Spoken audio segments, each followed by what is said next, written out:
Sam Giancana was the most flamboyant gangster of them all, when organized crime was at its most extravagant. I'd say he was far more powerful than Al Capone, and he was a giant. He had a beautiful showbiz girlfriend. He was pals with Frank Sinatra. Sam Giancana didn't like to keep a low profile. He liked the big life.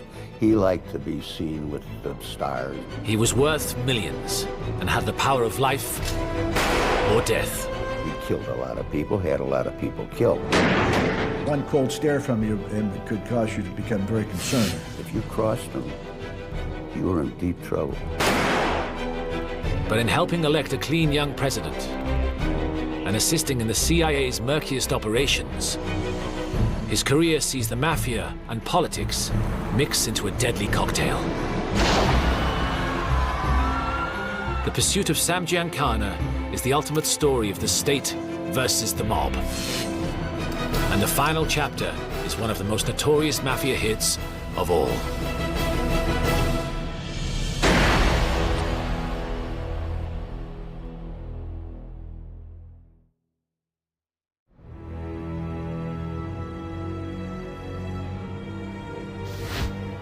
Sam Giancana had learned his gangster trade from Al Capone's top enforcers. He excelled as a driver, delivering killers to murder their victims and evade the cops. He learned how to lend money and collect the interest. Hey, Sam, loan me a $5. I got to go get something. He said, what do you take for security? And Sam said, how about an eye? His furious outbursts were so savage that people around him wondered about his mental stability. He was violent. But the people in the Chicago outfit almost are all violent. They kill people with the drop of a hat. He was a killer. Aged just 18, Giancana was charged with murder, but escaped conviction. When I first saw Sam Giancana, I thought, there is the arrogance, the hatred, the violence, the viciousness that I've dedicated my career to fighting.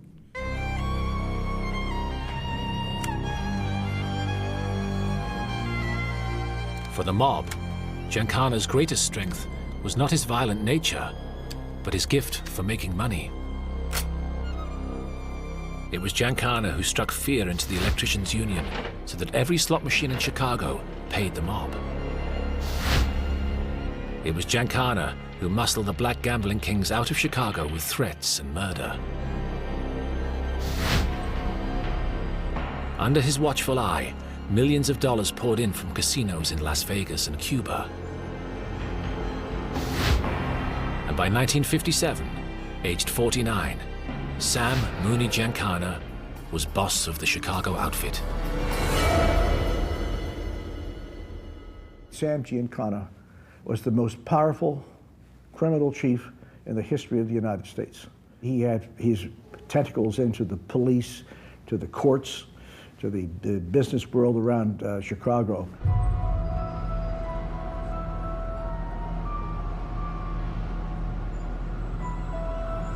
But just as Giancana reached the top, the government turned on organized crime.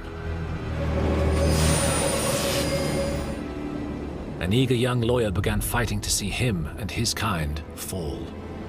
Robert Kennedy.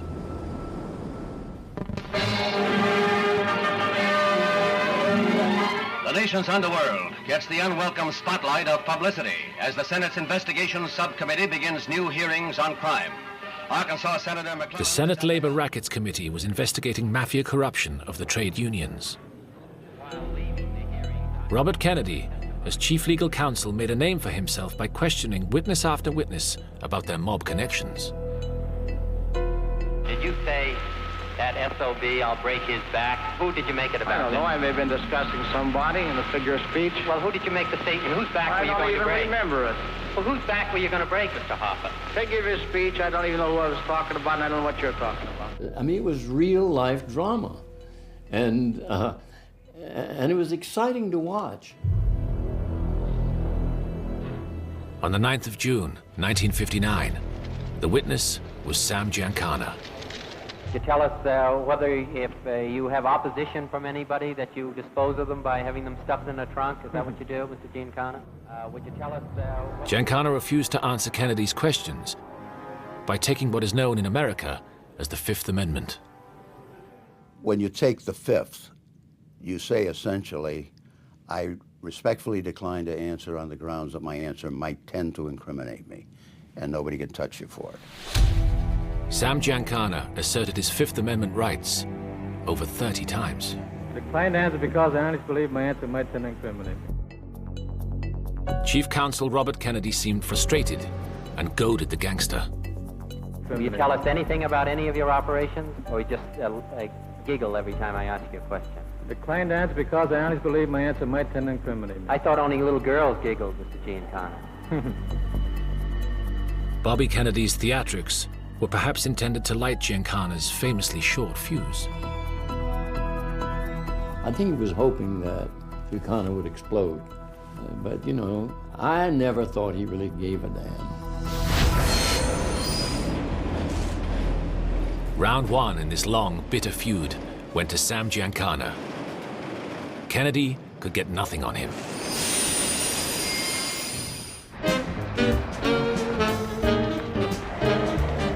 And there was a reason why the Chicago boss felt untouchable. He was well connected to the Kennedys.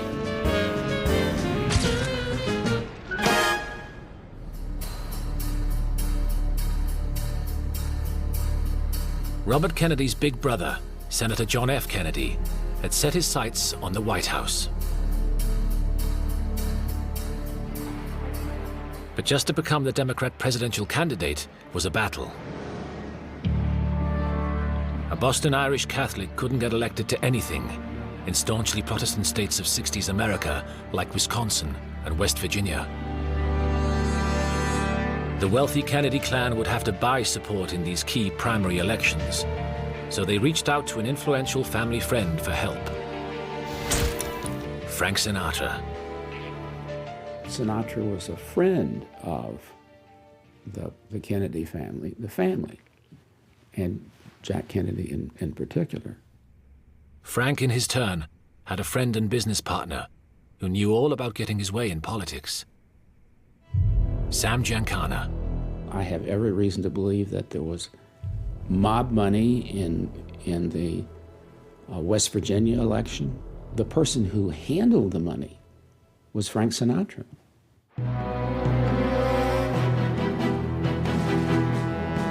Before voters went to the polls, Giancana sent one of his men to spread $50,000 around West Virginia.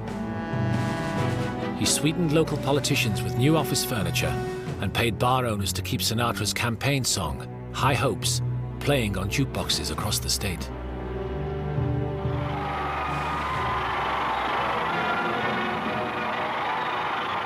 Giancana's efforts seemed to help get the Kennedys over the first hurdle. John F. Kennedy became the Democrat candidate to run for president. But an even bigger challenge lay ahead.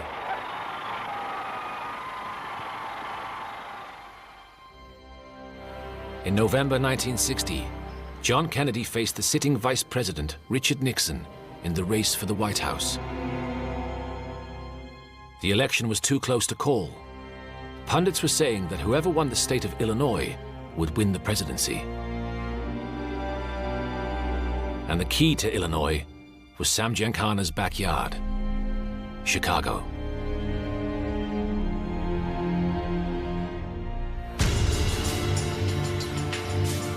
Giancana's Chicago outfit knew all about how to swing votes in their city. They'd been doing it for generations. In this city, no criminal enterprise is going to work until they've got the politicians in their pocket. He had the politicians, and I mean all of them. One ruse was to send scores of people from precinct to precinct, illegally voting in each one. Another well-worn trick was ghost voting, impersonating deceased residents of a precinct. Mob-controlled unions were prevailed upon to vote Kennedy to a man. There were even claims that Giancana's hoods intimidated voters at the polling stations. Listening to the radio, listening to the returns coming in, it was obvious that there was a theft underway. Not since 1916 had the presidential election result been so close.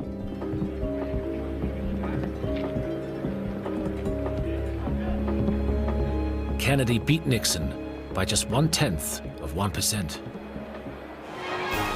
Somewhat after noon on the day after the election, Senator Kennedy received a telegram from the vice president congratulating him on his victory. With this in his pocket, Sam Giancana was quick to claim that it was he who had elected Kennedy to the White House. While most dispute this, Giancana certainly expected payback. Giancana can legitimately think that he had done his work and that he had tipped it and that he could expect some result. Giancana expected the new Kennedy administration to get Bobby off his back. He told an associate, "Bobby will just be another goddamn lawyer soon. They promised me they'll take care of him." I am, in my mind, convinced that there was a deal cut. That if Giancana would get Illinois for the Democrats, that he would be given free hand. Giancana prophesied to the outfit a lessening of government harassment in Chicago and Las Vegas. He couldn't have been more mistaken.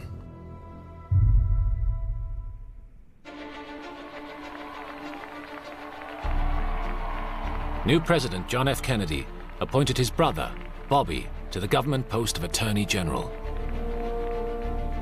I have felt that we should secure the best talent we could get for every position, regardless of party, regardless of any other factor. This test has been applied, and it's been applied in this case. Far from being just another lawyer, as Attorney General, the fanatical mob-chasing Robert Kennedy was now the country's top law enforcement officer. It was a shock for Giancana and the Chicago outfit. The last thing they thought was they would get Robert Kennedy as the Attorney General. Anybody but Robert Kennedy. That was a surprise. Bobby Kennedy, now in charge of the Department of Justice and the FBI, declared war on the Mafia. I think that in the field of organized crime, I think it's a very serious situation that's facing the country at the present time. I think a lot of steps can be taken in order to deal with the problem. I think it's gotten much more serious over the period of the last 10 years. Giancana cursed at the sight of the Attorney General and fumed at the very mention of the Kennedy name. To him, Bobby Kennedy's war on organized crime was a betrayal.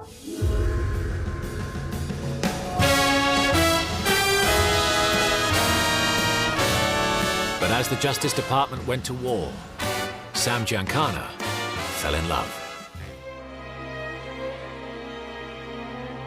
Phyllis McGuire was the lead singer of the headlining trio, the McGuire Sisters. She was 29. Giancana was 52. It seems violent Mo Giancana could be charming. And he wasn't flashy. It was just direct, and it was strength, and his eyes were, it's like they looked through you. She was a big star, stunningly beautiful, and he loved to be seen out with her on his arm. Giancana began to flood her with gifts of furs, cars, and jewelry. Cash had always bought him the most beautiful escorts, but this was different.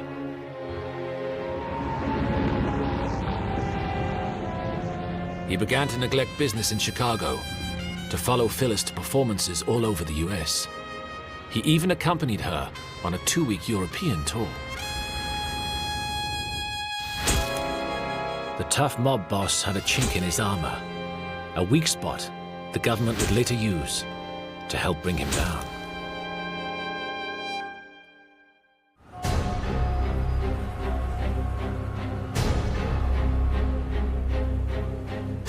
While Giancana was romancing Phyllis, Attorney General Bobby Kennedy was hard at work radically reforming the Department of Justice and the FBI. He was extremely driven. He absolutely hated what he called the outfit, the Mafia, organized crime. To the 10 FBI agents assigned to Chicago, Kennedy added 60 more. Giancana called them G-men, or just the G. At first, he was unconcerned, dismissing them as Boy Scouts. Up to now, their track record against organized crime had not been good. But Kennedy was changing the game. The FBI agents that descended on Giancana were a new breed. They were all clean-cut, college-educated men. Many were lawyers. Above all, the biggest problem for Sam Giancana was that these government men had a fanatical commitment to their incorruptibility. Unlike other Chicago law enforcement, Giancana couldn't buy them.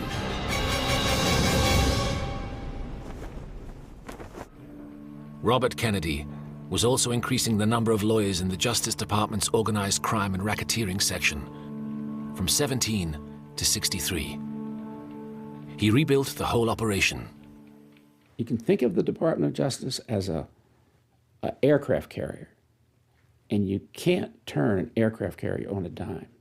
They don't have brakes. You can slow it down and steer it. He turned it on a dime and took it in a different direction. The Attorney General funded his new crack team of investigators well. His goal was to get all government agencies working together as never before, to break the grip of organized crime.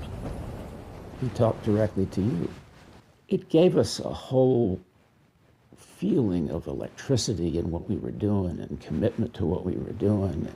We did feel that we were kind of like the new untouchables.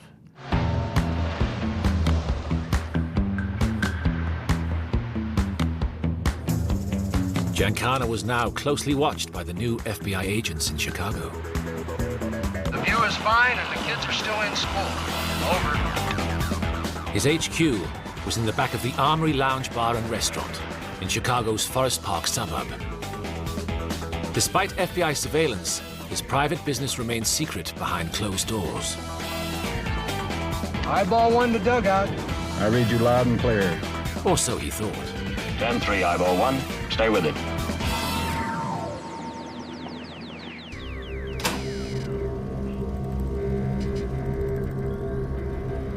The G-men had a new weapon that would turn Giancana's world upside down.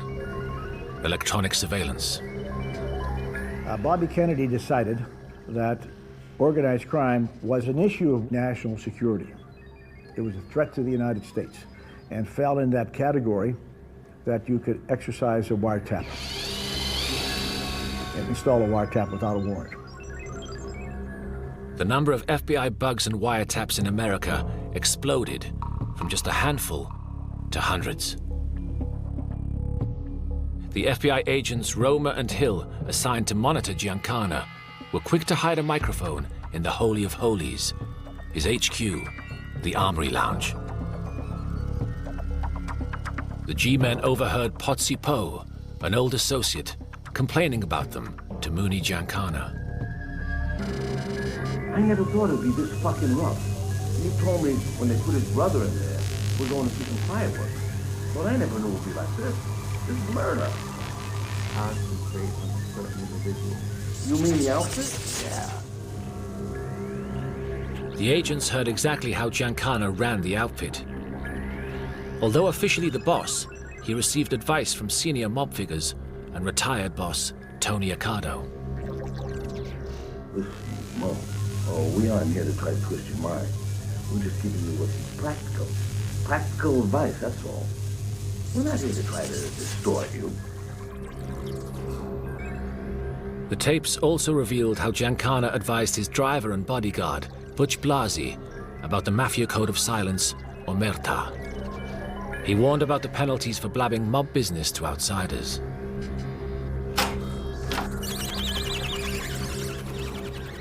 There was a stuffed fish over the bar, and he points up to the stuffed fish.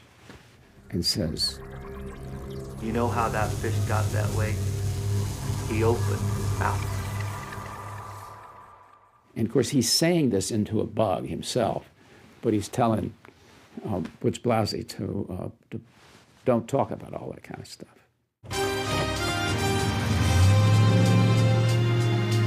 FBI agents Roma and Hill, in their surveillance of Giancana, did their utmost to exploit his weak spot, the relationship with Phyllis McGuire. They watched Sam and Phyllis closely, very closely. They took photos and shot moving footage of them together when they went out.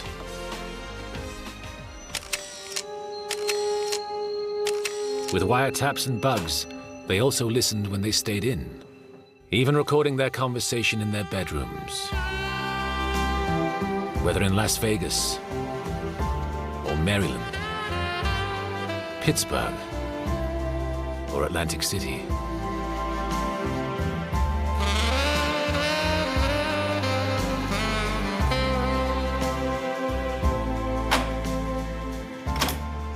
The pressure of tight surveillance got to Sam Giancana.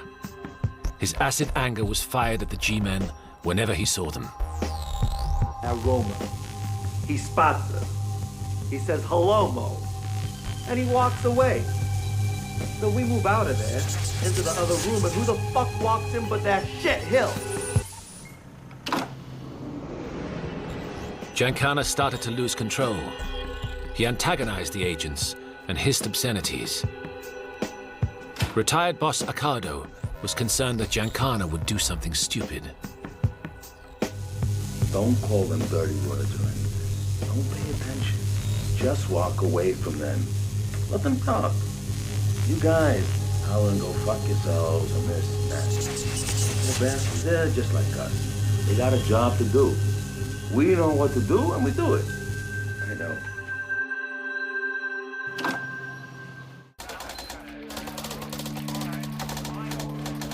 Bobby Kennedy was tightening the noose. But one government agency had jeopardized all his work by secretly seeking Giancana's help: the CIA. The consequences for the agency and for Giancana would eventually be dire.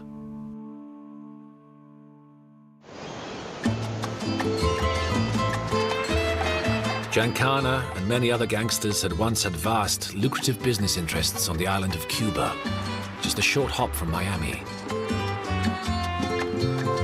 In exotic and poverty-stricken Cuba, white tourists with green dollars could live like royalty and lose money in the comfort of the mob-owned casino hotels. Cuba was a gold mine for the mob. There's a lot of money made down there in the casinos and the joints, and Castro took it away completely.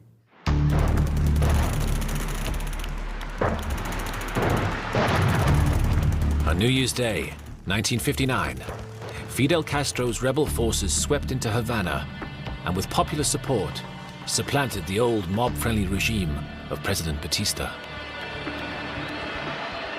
Castro swiftly nationalized land and American businesses. He cost the mob and the U.S. government untold millions of dollars. The mob, they were running Cuba. They were running amok down there under Batista. And when Castro came in, he threw them all out. So they were not happy with him. If they could get rid of Castro, they could move back in. It wasn't just the mob who wanted Castro gone. The CIA saw Castro as a dangerous communist on America's doorstep, and they wanted him swept away. So who would you go to? You go to mob guys who had good connections in Cuba. They'd operated there for years and are pretty good at killing people. On the basis that my enemy's enemy is my friend, the CIA met Giancana and associates to try to arrange a gangland hit on Cuba's president, Fidel Castro. They're certainly naive about the organized crime. They're not a hit squad. You can't buy them to kill people. They thought they could.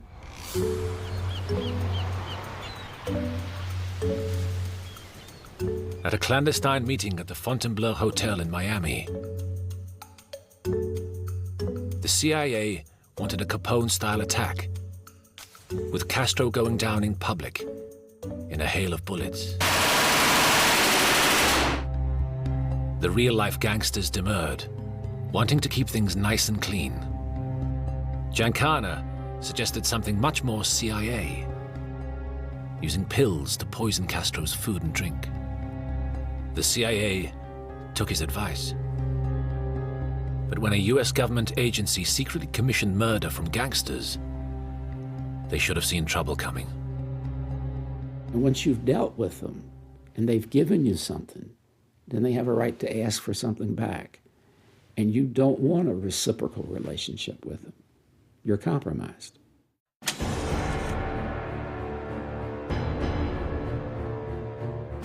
Master manipulator Giancana soon turned the situation to his advantage.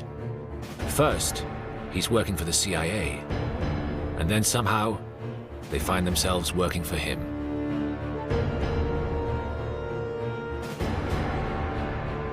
Giancana suspected Phyllis McGuire of having an affair in Las Vegas with top showbiz comedian Dan Rowan. He talked his CIA contact into arranging to plant a microphone in Rowan's hotel room. But the operation went terribly wrong. The installation engineers were discovered by hotel staff and arrested by police.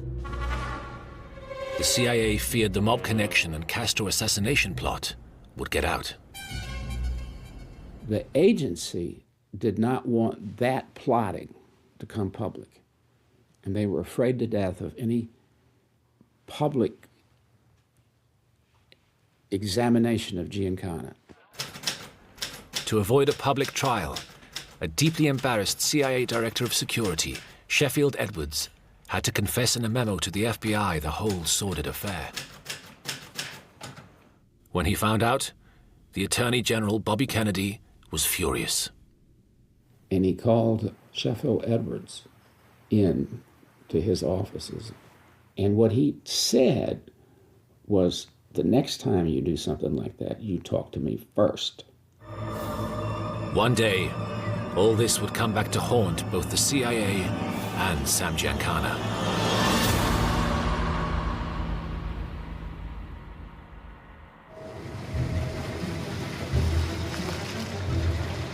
FBI agents Roma and Rutland, watching and being verbally abused by Giancana in Chicago, now put even more pressure on the beleaguered outfit boss. Determined to drive him over the edge, the agents implemented what they called lockstep surveillance. Every day, round the clock, they were with him, following in cars. When he got out, they got out. When he walked, they walked within feet of him. They followed him on his golf round, rushing his game, jeering from the edge of the greens. They were like this. He played golf, they were behind him, just everywhere he went. And it sent him off like a Roman candle. They even followed him into restaurants. If he went to the restroom, an agent would also go and stand at the next urinal, which made it difficult for him to do what he had gone there to do. It was pure, simple harassment. They weren't getting anything out of that. Roma and Rutland were right about one thing. It drove Giancana mad. An electronic surveillance recording made in June 1963 reveals that his mob associates thought he was becoming dangerously irrational. That fucking Giancana. Wait till you hear what he's done now. He's not making good decisions. What happened? Charlie McCarthy told Roma that Mo told him to tell Kennedy to talk to him through Sinatra. For Christ's sake, that's a cardinal rule. You don't give up a legit guy. He tells Roma that Sinatra's our guy to Kennedy? More or less. I'm so fucking mad I could jump out your window. We gotta do something about this. The G is driving this man goofy.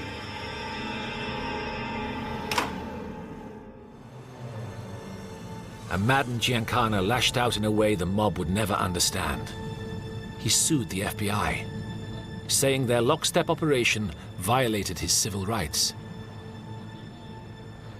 Giancana's lawyer hired a film crew to shoot the FBI lockstep in action. In a darkened courtroom, the judge was also shown Giancana's respectable lifestyle.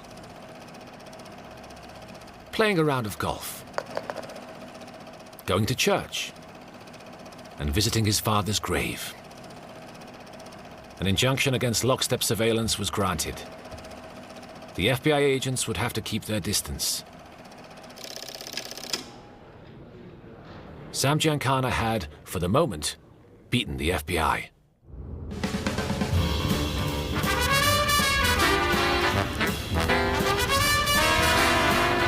But Giancana's victory soon evaporated. And to escape the continual scrutiny, he and Phyllis holidayed at Sinatra's home in Palm Beach, and then in Las Vegas.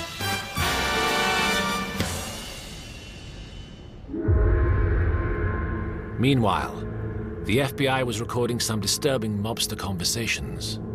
Kennedy, a guy should take a knife and stab and kill that fucker. I mean it. This is true. Honest to God. Right in the White House. Somebody's got to get rid of that fucker.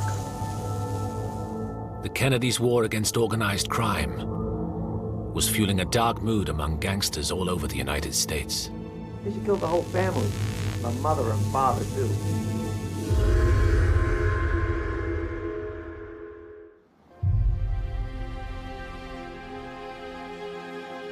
Just a few months later, on November the 22nd, 1963, President John F. Kennedy was assassinated during a Dallas motorcade.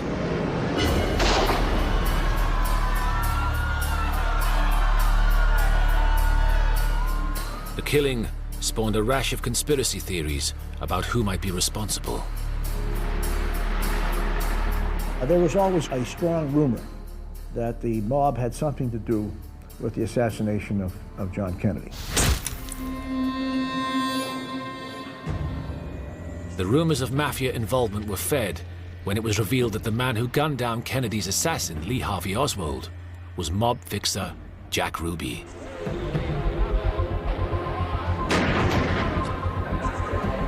It didn't go unnoticed that Sam Giancana had sought Ruby's help from time to time. But despite the rumors, there has never been anything to substantiate claims that the mob had any part in it.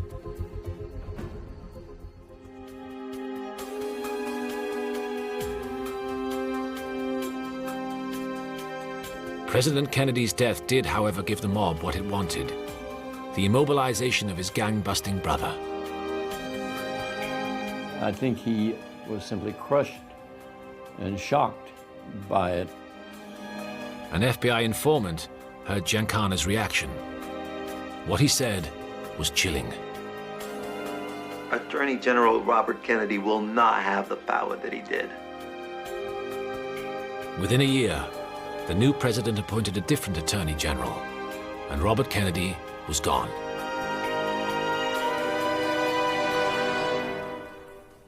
Giancana thought the pressure was off. But Bobby Kennedy had rebuilt the Justice Department to smash organized crime. Even without him, the machinery worked on. Crucially, Kennedy had inspired a generation of investigative lawyers who would not give up the fight. One of Bobby's boys was a young lawyer in the Department of Justice strike force, David Shippers. Always there was this Sam Giancana hanging out there, the one guy that nobody seemed to be able to touch. All he had to do was surface once, and we'd be able to put him into a conspiracy of some kind. Couldn't find anything. Shippers' problem was a lack of hard evidence. The FBI agents' years of electronic surveillance put Giancana at the center of extortion, illegal gambling, and murder. But as the bugs were installed under presidential prerogative and not by a judicial warrant, the thousands of hours of incriminating recordings were not admissible as evidence in court. But determined to put Giancana behind bars, Shippers meticulously constructed a cunning legal snare. First, to question Giancana about his criminal career, Shippers awoke the dormant power of an investigative grand jury. Without the grand jury, we were dead in the water. We couldn't do a thing because we had no personal subpoena power. It was a grand jury that had the subpoena power. If you're subpoenaed to the grand jury, you got no choice. You got to show up. You may take the Fifth Amendment, but you're going to get dragged in there. Second, Shippers had to stop Giancana hiding behind the Fifth Amendment by removing any possibility that he could incriminate himself. If what you're saying can never be used against you, then the Fifth Amendment doesn't apply. That's where the use of immunity came in. Granting immunity from prosecution to a top Mafia boss was a bold step, and a hard sell to Shippers' boss, the U.S. Attorney. The U.S. Attorney looked at me and he said, "Are you nuts? Are you crazy?" They said, "Well, you don't really think he would talk." We wouldn't immunize him if we didn't think he'd talk. If he doesn't talk, we'll put him in jail. If he does talk, we're going to have one heck of a great case. We'll break the whole stupid mafia. At last, the trap was set. But would Giancana take the bait? In December 1964, the federal grand jury investigation began. To soften Giancana up, Shippers summoned his mob associates to question them in secret. Giancana feared they might be spilling their guts, but he couldn't be sure. Then, to play even more on Giancana's increasing paranoia, Shippers exploited his weak spot. He subpoenaed Phyllis McGuire. So here comes Phyllis McGuire. We're going to put her in the grand jury. I just assumed she's going to come in and answer our questions. And the questions would essentially have been about her association, nothing embarrassing. She was the key to this whole thing. Phyllis seemed shaken by the experience. Whether she actually testified or asserted her Fifth Amendment rights and declined to answer is still secret. But the thought that Phyllis had told them anything sent the paranoid Giancana crazy. You know, he said over the weekend that he was pretty angry with you. Have you talked to him about it? No comment. Well, the word came back to us that Sam Giancana was ready to kill himself. Is this an indication, do you think, that your relationship is all over? No comment. Because he thought, if she talked, I'm in trouble.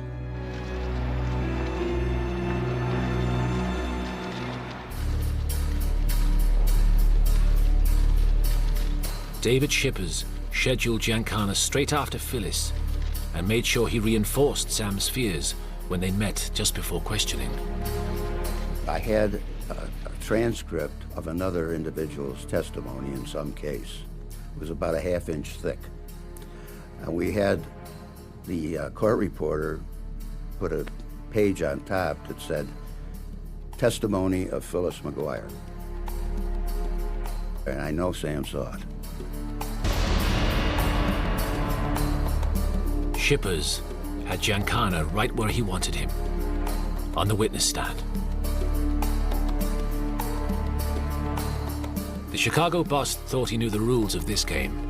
He'd plead the Fifth Amendment to each question and go home as usual. But he didn't realize David Shippers had changed the rules. I remember the judge saying to him, "Mr. Giancana, if you received a traffic ticket on the way in here today, nobody can touch you. You are immune from any prosecution for any crime as of this moment." Immunity effectively stripped Giancana of Fifth Amendment protection. And then it really hit him when the judge told him he was immune and he had to talk. He was ordered to testify. Then it hit him. The single-minded purpose of David Shippers seemed to remind Giancana of an old adversary. He turned to me and he said, "You're one of Bobby's boys, aren't you?" And I said, "Yes, sir, I am." Giancana had no choice. If he talked and lied, he was certain to perjure himself. If he talked and told the truth, the mob would kill him.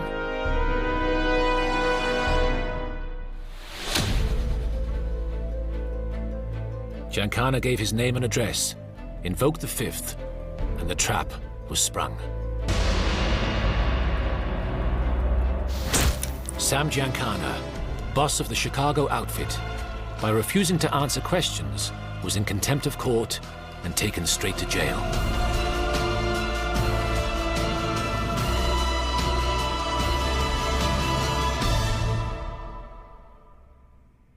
Sam Giancana was totally awed. He was rattled. He couldn't understand how this could happen. The judge commented that Giancana had the key to his own cell. He would be released when he decided to answer the grand jury's questions. But in the outfit, you don't talk. Giancana kept his mouth shut. This was a government victory of sorts, as it was the first time he'd been in prison for over 20 years. That rocked the whole organized crime around the country.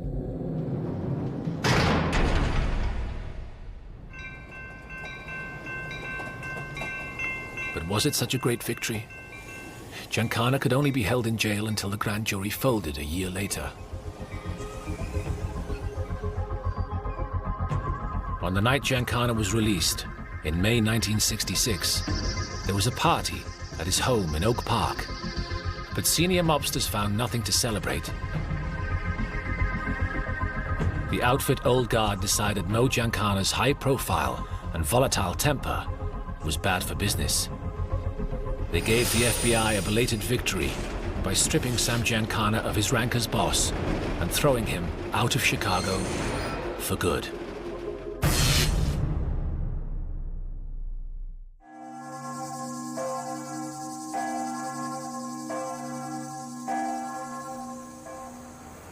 Giancana left the US to live in Cuernavaca, Mexico. Over the years, he built a new life for himself.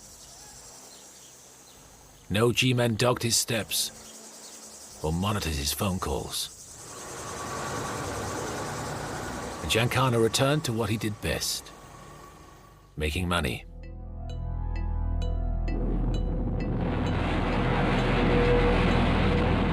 In the mid-60s, as NASA prepared to put a man on the moon, Giancana was launching a gambling operation on cruise ships in the Caribbean. While the US tore itself apart over the Vietnam War, Giancana's international ambitions met with success in Guatemala and with the Shah of Iran. In 1968, his old adversary, Robert Kennedy, ran for president. But on the campaign trail, he was gunned down and killed. And although the 70s saw an aging Giancana undergo abdominal surgery, he enjoyed a quiet, wealthy life. Then, suddenly, a dark episode from his past cast a chill shadow over Sam Giancana, his connection to the CIA.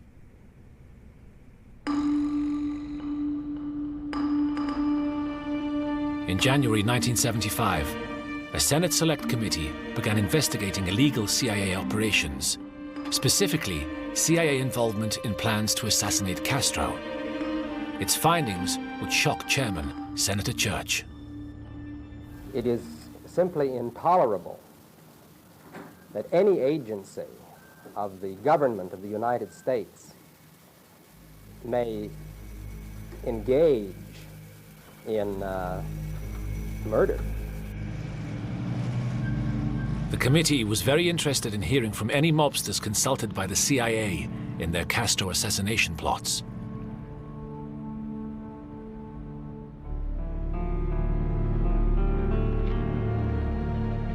Although lying low in Mexico, Giancana had been snatched from his hideaway and suddenly found himself deported back into the United States.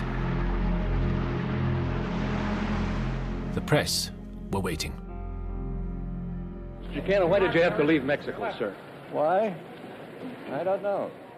Mr. Giancana, what are your future plans? The future plans of one-time boss Giancana were to re-establish his cut of Chicago outfit operations. Once he arrived in Chicago, he announced to the entire organization that he was back and he was the man. But a new generation ran the Chicago outfit. They had no room for the aging Giancana. By that time, a lot of his rivals were in the penitentiary or dead because of what we'd been doing to them. Knocked out of action in Chicago, Giancana received a subpoena that ordered him to appear before the Senate committee without fail in Washington, D.C. on June the 24th, 1975. But Sam Giancana never made it.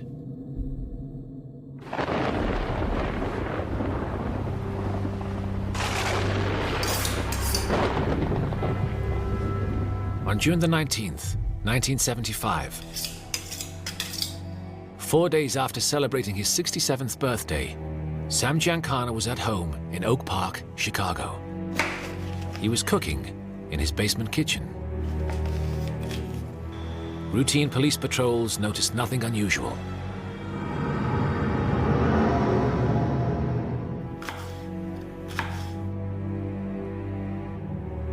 Health problems meant he could not eat spicy foods. So it seems the sausage and peppers was a late-night snack for a friend.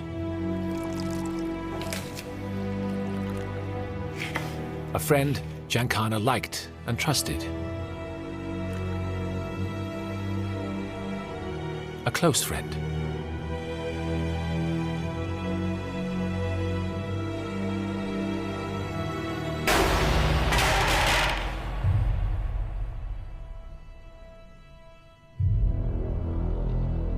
But the Mafia hadn't quite finished with Sam Giancana.